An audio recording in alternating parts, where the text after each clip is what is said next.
السلام علیکم ورحمۃ اللہ وبرکاتہ۔ محترم ناظرین و سامعین، آج میری گفتگو کا عنوان ہے کہ محرم کے مہینے میں امام بارہ پہ جنگ چڑھانا کیسا ہے۔ تو آئیے آج اسی کو سمجھیے۔ جب محرم آتا ہے تو اس سے پہلے ہی لوگ پوچھتے ہیں کہ حافظ صاحب امام بارہ بنانا کیسا ہے، اس پہ چڑھاوا چڑھانا کیسا ہے، اس سے منتیں ماننا کیسا ہے، جنگ باندھنا کیسا ہے، جنگی لباس پہننا کیسا ہے، بدھی وغیرہ پہننا کیسا ہے، لوگ پوچھتے ہیں۔ اور جب لوگ پوچھتے ہیں تو اس کا جواب بھی دینا پڑتا ہے۔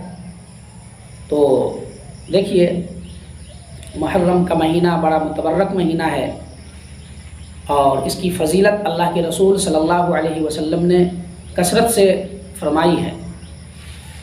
تو ہمیں بھی چاہیے کہ اس مہینے میں ہم اچھا کام کریں۔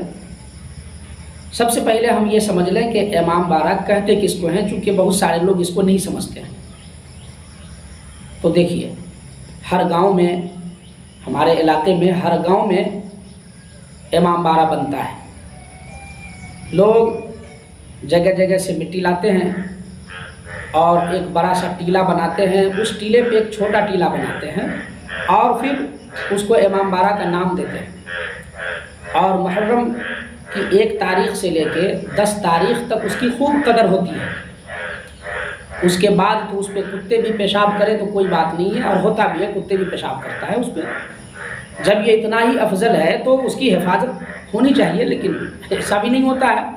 تو بہرحال اس پہ لوگ آتے ہیں اور پھر اس امام بارے پہ جا کر کے اپنی مرادیں مانگتے ہیں، منتیں مانگتے ہیں کہ میرا کام ہو جائے گا تو میں اس پہ جنگ چڑھاؤں گا، گیرے چڑھاؤں گا، بدھی چڑھاؤں گا، تازیہ باندھوں گا۔ اس پہ لوگ آ کے منت مانگتے ہیں اور اس کی خوب قدر کرتے ہیں۔ تو دیکھیے، اب ہمیں دیکھنا ہے کہ یہ کیا ہے، کیسا ہے۔ تو اللہ رب العزت قرآن کریم میں فرماتا ہے کہ میں تمام گناہوں کو بخش دوں گا، لیکن شرک کی کبھی بخشش نہیں کروں گا۔ دوسری جگہ قرآن کریم میں ہے ان الشرک لظلم عظیم، کہ بے شک شرک بہت بڑا جرم ہے۔ اللہ اکبر۔ شرک کہتے کس کو ہیں؟ اللہ میں دوسرے کو شریک کر دینا، یا اللہ کے علاوہ کسی سے منتیں مانگنا، کسی سے مرادیں مانگنا، اور یہ سمجھنا کہ اللہ کے علاوہ بھی جو ہے ہمیں کوئی ہماری مرادوں کو پوری کر سکتا ہے، بیٹا بیٹی دے سکتا ہے، حاجت روائی کر سکتا ہے، تو یہ شرک ہے۔ تو یہی چیز امام بارہ کے ساتھ بھی ہوتا ہے۔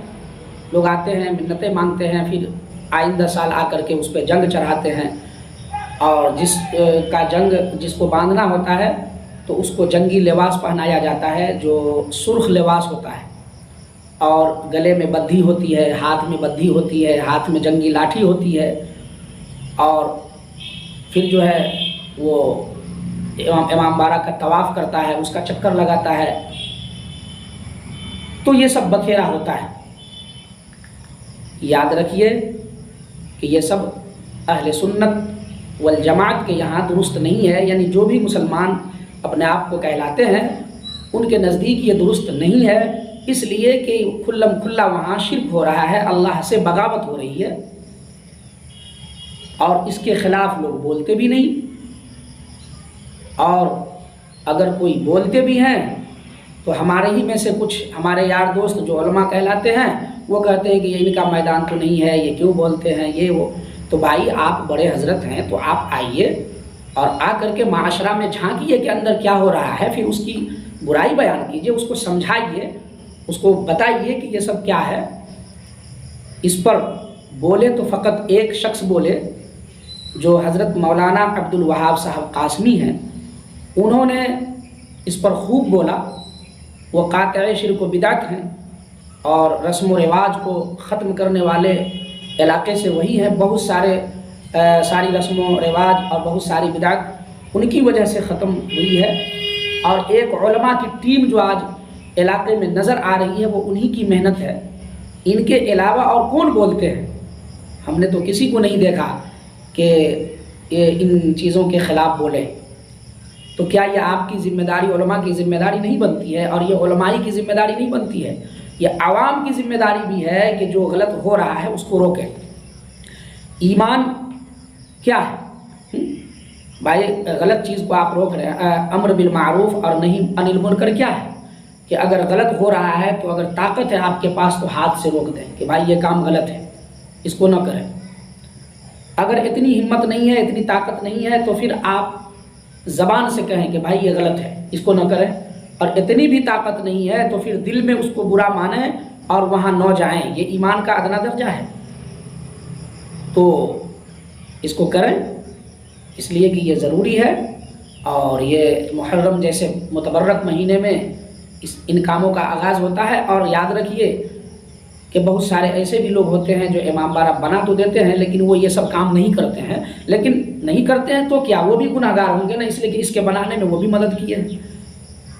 کہیں تو اینٹ کا بنا کر کے اس کو ڈھلیا کر دیا ہوا ہے، اور یہ ساری چیزیں ہیں، جبکہ حضرت امام حسین اللہ رب العزت کے محبوب بندہ تھے، حضرت محمد رسول اللہ صلی اللہ علیہ وسلم کا نواسہ تھے، بے دردی کے ساتھ انہیں قتل کر دیا گیا۔ کیوں؟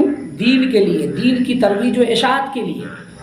اور آج ہم ہیں کہ انہی کے نام لیوا ہیں اور دین کو نقصان پہنچا رہے ہیں۔ تو یہ سب چیز سمجھنے کی ضرورت ہے۔ اللہ تعالی ہم سب کو دین کی خدمت کرنے والا بنائے، آمین یا رب العالمین، وما علینا الا البلاغ۔